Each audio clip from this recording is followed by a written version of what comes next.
Gunfire shredded the reinforced concrete, turning the isolated outpost into a slaughterhouse. Pinned down and bleeding, an infantry platoon braced for total annihilation. They thought the quiet woman taking cover nearby was just a terrified civilian liability. They were catastrophically wrong. She wasn't hiding, she was evaluating the wind. Dust coated everything at Firebase Kilo, a fine, suffocating powder that tasted like copper and regret. Nestled deep within the hostile, jagged valleys of the Arghandab region, the remote outpost was a glorified target. For the men of the Army's 10th Mountain Division stationed there, every day was an exercise in waiting for the other shoe to drop. Captain David Miller rubbed his bloodshot eyes, surveying the perimeter. His platoon was exhausted, undermanned, and currently burdened with a babysitting detail they could not afford. Harper Hayes stood near the crumbling eastern barricade, adjusting a pair of thick-rimmed glasses that kept sliding down her sweat-slicked nose. Clad in oversized khaki tactical pants, a generic contractor polo, and an armored vest that looked 3 sizes too big, she was the picture of an out-of-place non-combatant. Officially, she was a civilian structural engineer contracted by the Department of Defense to assess the integrity of the valley's local dam and the outpost's deteriorating bunkers. Unofficially, to the men of the platoon, she was a walking, talking liability. Sergeant Thomas Reed spat a stream of chewing tobacco into the dirt, glaring in her direction. "I still don't understand why Command sent a structural engineer into the hottest sector in the valley," Reed grumbled, shifting the weight of his M4 rifle. "We're supposed to be running security patrols, Captain, not playing bodyguard to a clipboard warrior who jumps every time a generator backfires." Captain Miller sighed, feeling the sharp sting of an impending headache. "Command has its reasons, Reed. She does her evaluation, she gets back on the next transport helo, and we go back to our jobs. Just keep her away from the mortar pits and make sure she doesn't wander outside the wire." Harper appeared oblivious to the disdain radiating from the soldiers. She tapped her pen against a thick clipboard, muttering to herself about load-bearing concrete and stress fractures. When she approached the command tent, she kept her head down, her posture submissive and small. "Excuse me, Captain Miller," she said, her voice carrying a slight, nervous tremor. "I need to examine the observation tower's foundation.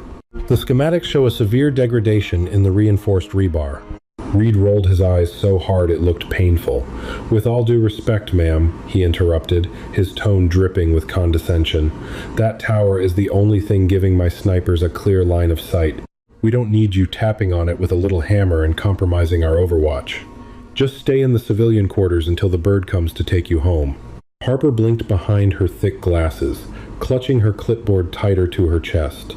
"I'm just trying to do my job, Sergeant. If that tower collapses under heavy fire..." "If we take heavy fire, ma'am, a crumbling brick is going to be the least of your problems," Reed snapped. "Leave the war to the professionals." Harper offered a meek nod, backing away slowly. "Understood.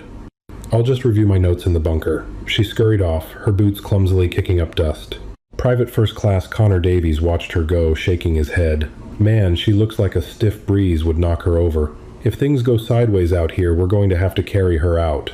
Things went sideways exactly 14 minutes later.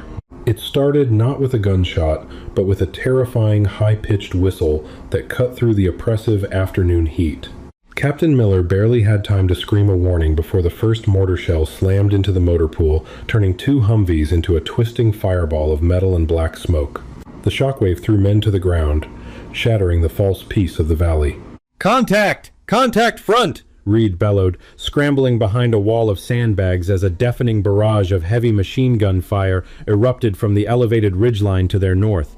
The insurgents had moved under the cover of a sandstorm the night before, digging into the rocky cliffs.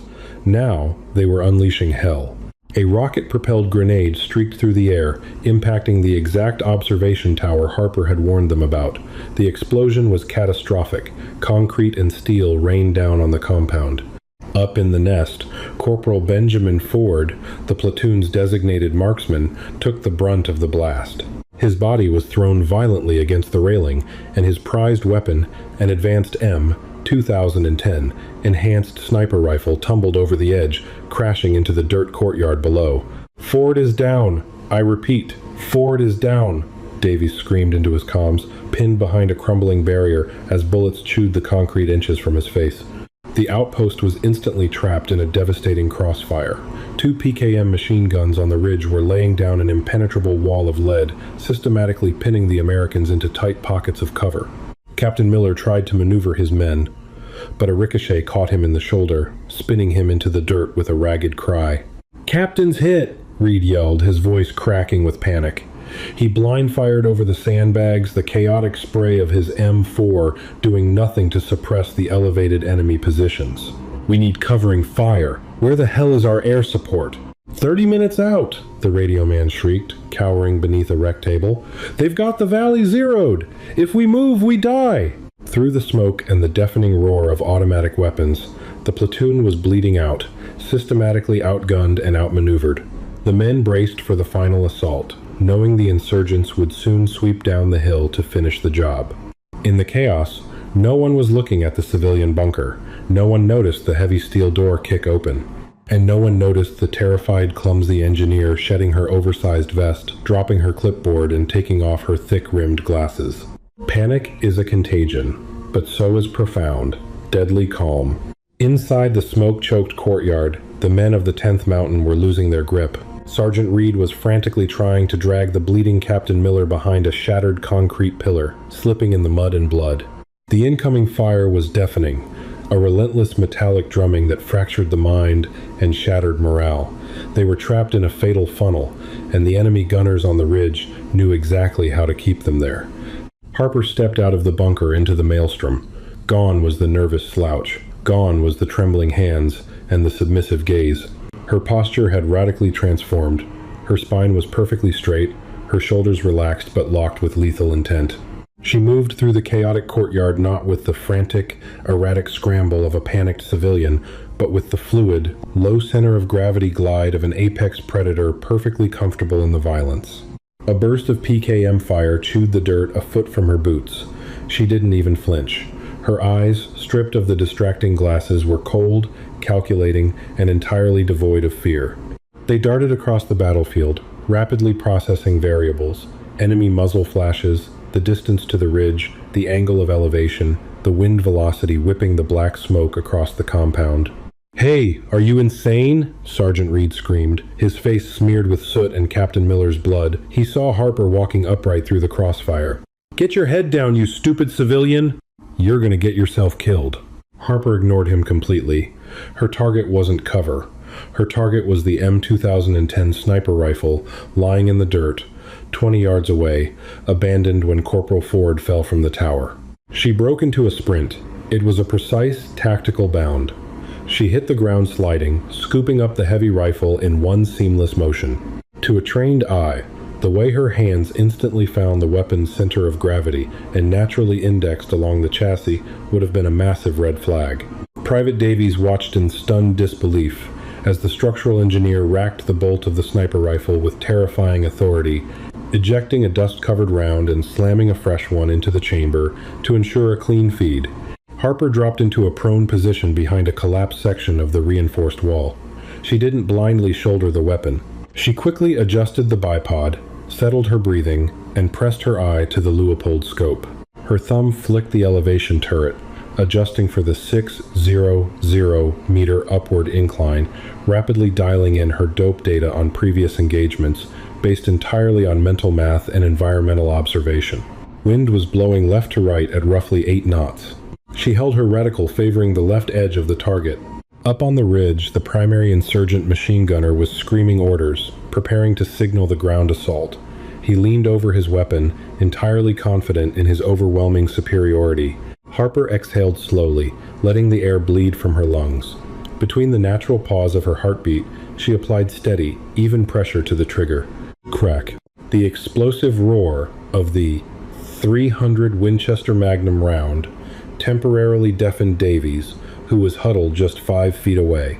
600 meters up the ridge, the insurgent machine gunner's head snapped violently backward. The heavy PKM went instantly silent, the gunner slumping over the barrel like a discarded rag doll. Silence momentarily gripped the outpost. The Americans stopped shooting. The insurgents stopped shooting. For a split second, shock reigned supreme. "Target down," Harper muttered, her voice an icy, unrecognizable whisper. Without taking her eye off the scope, she racked the bolt. Shk. A smoking brass casing ejected, spinning through the air. Before the enemy could comprehend what had just happened, Harper acquired her second target. The assistant gunner on the ridge scrambled to take over the PKM. Harper didn't wait for him to grab the trigger. She fired again. Crack. The second insurgent folded in half, pitched forward over the cliff edge, and tumbled into the valley below. What the? Reed gasped, abandoning his medical kit for a moment to stare at the woman behind the rifle. The civilian was gone. In her place was a machine. Enemy RPG, 3 o'clock high, behind the limestone outcropping, Harper barked, her voice suddenly cutting through the chaos with absolute, undeniable authority. It wasn't a suggestion, it was a tactical command delivered with the cadence of a seasoned operator. Davies, give me a trace on that boulder, draw his fire. Davies, running purely on instinct and the sheer alpha command radiating from her voice, blindly popped up and fired a 3-round burst at the boulder. The insurgent with the rocket launcher leaned out to return fire. He never pulled the trigger. Harper's third round caught him dead in the center of his chest. The impact detonated the RPG warhead he was holding. A massive explosion rocked the ridge, sending a shower of limestone and enemy combatants into the air. In less than 15 seconds, Harper had systematically dismantled the enemy's suppressing fire, executing 3 near-impossible shots with the cold precision of a surgeon. Captain Miller, clutching his bleeding shoulder, looked up at the woman who had just saved his life. "Who the hell are you?" he groaned, entirely bewildered. Harper didn't look back. She kept her eye glued to the scope, scanning the ridge for remaining threats. When she finally spoke, her voice was stripped of any bureaucratic pretense. It was the voice of a Tier 1 operator, a ghost who officially didn't exist, attached to a Naval Special Warfare Development Group element that operated entirely in the shadows. "I'm the structural engineer, Captain," Harper said coldly, chambering her 4th round. "And right now, I'm finding the structural weaknesses in their front line. Now get on that radio, call in a sitrep, and tell your boys to push the left flank before they regroup. Move." Gunfire continued to echo across the Arghandab Valley, but the tempo had drastically shifted. The overwhelming, suffocating wall of insurgent lead had faltered, broken by 4 surgically precise sniper rounds. Behind the shattered concrete of the command bunker, the men of the 10th Mountain Division stared at the woman they had relentlessly mocked just 30 minutes prior. Harper did not look back. She remained locked into the optics of the M2010 enhanced sniper rifle, her breathing shallow and rhythmic. "I said move, Sergeant." Harper's voice cracked like a whip, slicing through Sergeant Thomas Reed's paralyzing shock. They just lost their heavy guns and their anti-armor capability. They are experiencing a command vacuum. We have exactly 90 seconds before their local commander reorganizes them for a flanking maneuver. Take your fire team and suppress the tree line to the east. Reed blinked, his combat instincts finally overriding his bruised ego. "Yes, ma'am. I mean, yes, sir. Davies, with me. Lay down suppressing fire on that tree line." As the infantrymen scrambled to their new positions, their M4S roaring to life, Captain David Miller pressed a blood-soaked gauze pad against his shoulder. He grimaced, dragging himself closer to Harper's firing position. "You're not a structural engineer contracted by the DoD, Miller wheezed, his face pale from blood loss. "Who sent you?" Harper's finger rested just outside the trigger guard. "Lieutenant Commander Harper Jenkins, Naval Special Warfare Development Group.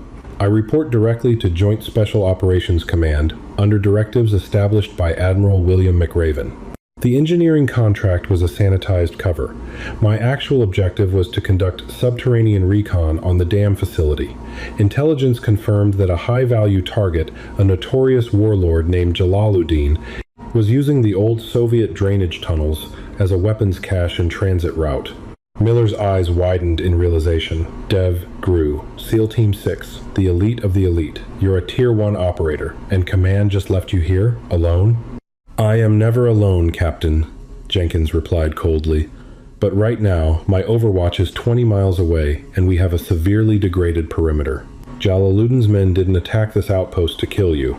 They attacked it to breach the secondary tunnels beneath your motor pool. They want their weapons back, and they are willing to wipe your platoon off the map to get them." Before Miller could process the massive intelligence failure that had led to his platoon guarding a terrorist armory unknowingly, a sharp whistle echoed from the eastern ridge. Harper instantly shifted the massive sniper rifle, tracking the movement through her Leupold scope. "They're probing our right flank," Jenkins muttered, her eye fixed on the glass. 3 tangos, moving fast through the brush. They have PKMs. They're trying to set up an enfilade. She didn't wait for the insurgents to plant their bipods. Jenkins calculated the bullet drop, factored in the spin drift of the 300 Winchester Magnum round, and squeezed the trigger. The heavy rifle bucked against her shoulder. Crack! A shadow in the brush collapsed instantly. She cycled the bolt with terrifying speed. Crack! A second shadow fell. The third insurgent panicked, dropping his weapon and sprinting back toward the rocks. Jenkins let him go. A running, terrified man was a fantastic psychological weapon against his own comrades. "Ammo check," Jenkins barked, abandoning the sniper rifle as the magazine ran dry. She unholstered a customized Sig Sauer P 226 MK25 from a concealed Kydex holster she had worn beneath her oversized vest. Simultaneously, she scooped up the M4 rifle dropped by the wounded Corporal Ford. "I've got 3 mags left," Private Davies yelled over the deafening chatter of gunfire. "2 here," Reed shouted, his face tight with grim determination. "But they are massing behind the northern wall. I can hear them screaming. They are getting ready to rush us." Jenkins did a rapid tactical assessment. The outpost was situated in a bowl, surrounded by elevated ridges. The insurgents had the high ground, the numbers, and the momentum, despite her initial disruption. The army platoon was bleeding out, low on ammunition, and completely out of heavy ordnance. "Captain, where is that air support?" Jenkins demanded, sliding a fresh magazine into the M4 and slapping the bolt catch. Radio man says, 15 minutes, Miller groaned, struggling to stay conscious. F-15 E-Strike Eagles inbound from Bagram, but we can't give them coordinates. The laser designator was in the tower when the RPG hit. It's buried under the rubble. Jenkins's eyes darted toward the smoldering ruins of the observation tower. The rubble was entirely exposed to enemy fire. Anyone running out there would be cut to ribbons in seconds. But without the designator, the fast movers couldn't drop their precision-guided munitions on the enemy's staging area. The insurgents would overrun the walls in less than 5 minutes. "Hold the line," Jenkins ordered, her voice eerily calm. She stripped off the heavy, cumbersome body armor she had been forced to wear for her disguise, leaving only her tactical shirt and a lightweight chest rig. Speed was going to be her only armor. "Commander, what are you doing?" Reed yelled, realizing her intent. "That courtyard is a death trap. You can't make it to that rubble." "Sergeant, when I move, I want you and every swinging dick in this compound to dump your remaining magazines into that northern ridge. You give me 3 seconds of cover. Do you understand?" Reed swallowed hard, looking at the fierce, unyielding determination in the eyes of a woman he had called a clipboard warrior just an hour ago. He nodded firmly. "Yes, Commander. We've got your back." Jenkins crouched like a sprinter in the starting blocks at the edge of the bunker. She took one deep, centering breath, visualizing the path through the debris. "Suppressing fire! Go, go, go!" Reed roared. Every remaining weapon in the outpost erupted in a deafening crescendo. The Americans poured a furious stream of lead into the ridgeline, forcing the insurgent gunners to duck behind the rocks. In that microscopic window of opportunity, the ghost of DevGru exploded out of the bunker, sprinting straight into the kill zone. Dirt and pulverized concrete erupted around Jenkins's boots as she sprinted across the open courtyard. The insurgent gunners on the ridge quickly realized what was happening and redirected their fire. Tracers zipped past her ears, sounding like angry hornets. The ground was chewed to pieces inches from her heels. She didn't zigzag. She didn't dive for cover. She ran with raw, calculated efficiency, keeping her center of gravity low and her momentum driving forward. She hit the rubble of the fallen observation tower with a bone-jarring slide, scraping her knees and tearing the fabric of her pants.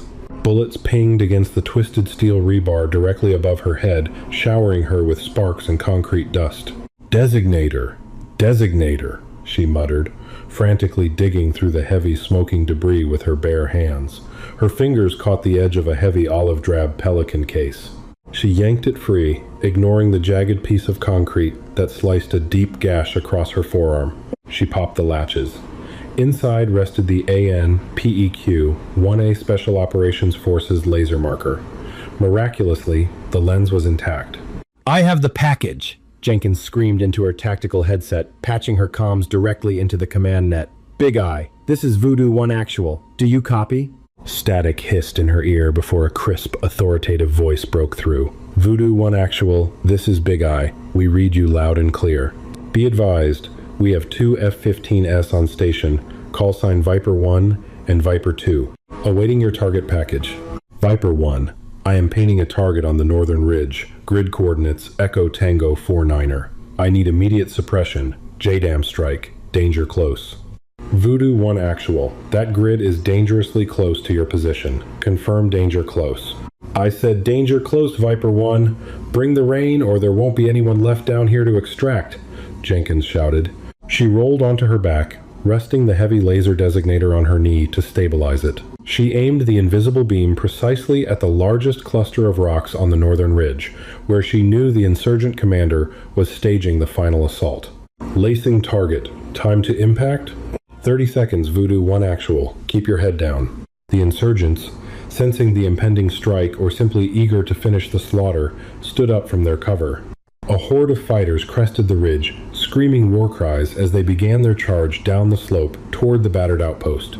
Back in the command bunker, Reed and Davies watched in horror. "They're coming!" Davies screamed, his rifle clicking empty. "We're out of ammo!" "Hold fast!" Jenkins's voice boomed over the localized comms. "Do not move!"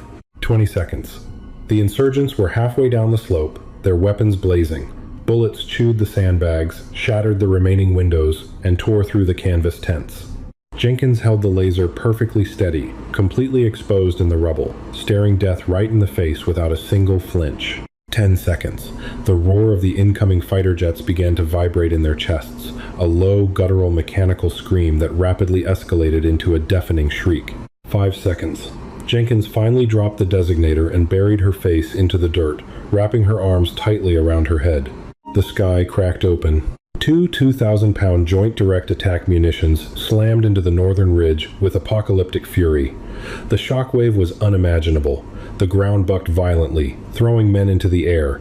A massive wall of heat, dust, and pulverized rock washed over the outpost, turning the afternoon sun pitch black. The deafening roar of the explosion rattled the teeth in their skulls, followed immediately by the terrifying sound of thousands of tons of mountain collapsing in on itself. For 2 agonizing minutes, Firebase Kilo was completely silent, buried under a thick, choking cloud of gray dust. Slowly, the dust began to settle. Sergeant Reed coughed violently, pushing a fallen sandbag off his chest. He blinked through the haze, his ears ringing with a high-pitched whine. "Sound off," he croaked, his voice raw. "Davies, alive." A voice groaned from the corner. "Miller, I'm still here," the captain wheezed. Reed frantically scanned the courtyard.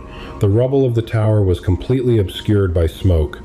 "Commander Jenkins! Commander!" From the shifting gray fog, a silhouette emerged. Lieutenant Commander Harper Jenkins walked slowly back into the compound. Her clothes were torn, her face was smeared with soot and blood from the gash on her arm, and she was coated head to toe in a thick layer of pulverized rock.